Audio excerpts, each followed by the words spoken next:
1,38,00,000 लोगों को विद्युत के निःशुल्क कनेक्शन उपलब्ध कराए गए। 14 करोड़ लोग राशन की सुविधा का लाभ ले रहे हैं। 6 करोड़ लोगों को आयुष्मान भारत में स्वास्थ्य बीमा का कवर दिया गया। ये सभी बाबा साहब के सपनों को साकार करने का एक अभियान है।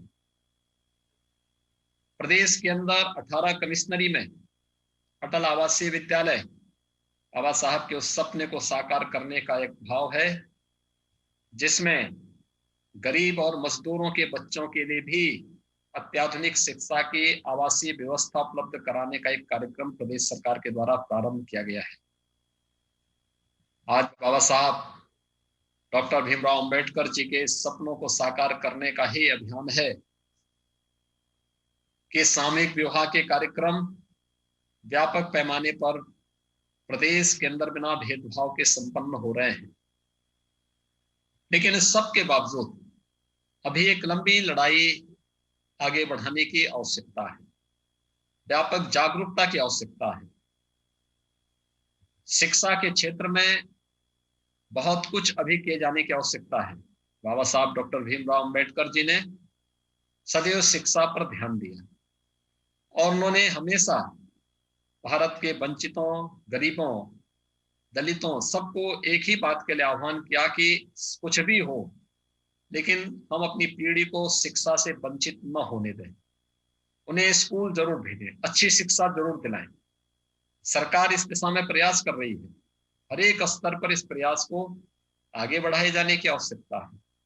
बाबा साहब भीमराव अंबेडकर जी के इन सपनों को साकार करने के लिए हम सब के स्तर पर एक प्रयास प्रारंभ होने की आवश्यकता है, इसको आगे बढ़ाने की आवश्यकता है। प्रदेश सरकार पूरी प्रतिबद्धता के साथ इन सब कार्यों को भारत सरकार के साथ मिलकर के लागू करने के लिए पूरी तरह प्रतिबद्ध है। मुझे प्रसन्नता है कि अम्बेडकर महासभा इस दिशा में अच्छा कार्य कर रही है। कोविड-19 के प्रोटोकॉल का भी पालन कर रही है, लेकिन साथ साथ गरीबों के लिए, दलितों के लिए और उन सभी वंचितों के लिए जिनको शासन की सुविधा से वंचित रखा गया था, उन्हें इन सुविधाओं से लाभान्वित करने का एक नया प्रयास भी प्रारंभ कर रही है। आज बाबा साहब डॉक्टर भीमराव अंबेडकर जी की पावन जयंती का कार्यक्रम है। प्रतिवर्ष मुझे इस कार्यक्रम में अंबेडकर महासभा द्वारा आयोजित समारोह में भागीदार होने का अवसर प्राप्त होता था।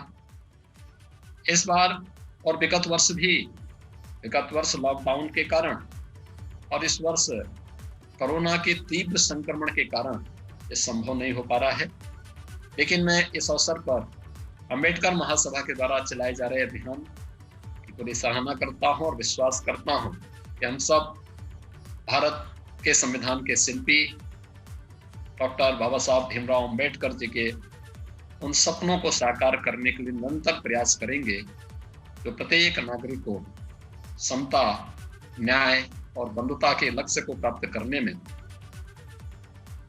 योगदान दे सकेगा, उनके जीवन में खुशहाली लाने में योगदान दे पाएगा। इस पूरे अभियान के प्रति मेरी शुभकामनाएं हैं। मैं एक बार फिर से अंबेडकर महासभा को हृदय से साधुवाद देता हूं। बाबा साहब भीमराव अंबेडकर जी के स्मृतियों को नमन करते हुए उन्हें विनम्र श्रद्धांजलि अर्पित करता हूं। धन्यवाद।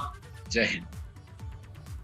तो मुख्यमंत्री वर्चुअली कनेक्ट थे अभी बाबा साहब महासभा के कार्यक्रम से जुड़े हुए थे। उन्होंने अपनी बात रखी, श्रद्धांजलि दी आज उनकी जयंती के अवसर पर और कुछ महत्वपूर्ण बातों को रेखांकित किया।